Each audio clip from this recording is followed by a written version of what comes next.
Hi, thanks for clicking on this video. Today, I will show you how to enable camera and mic on Facebook Web. Make sure to subscribe to Fix-It for more tutorials. So the first step is to open Facebook on your desktop browser.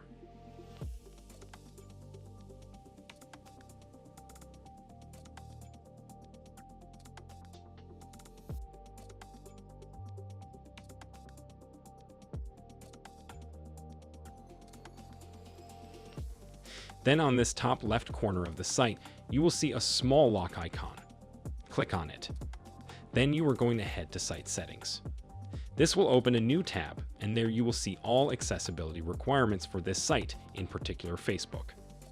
As you can see here, on default setting and camera and mic are going to ask every time you are going to turn on your mic and camera.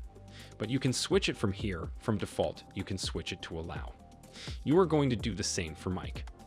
By doing this, Google will not ask you again for switching in mic and camera.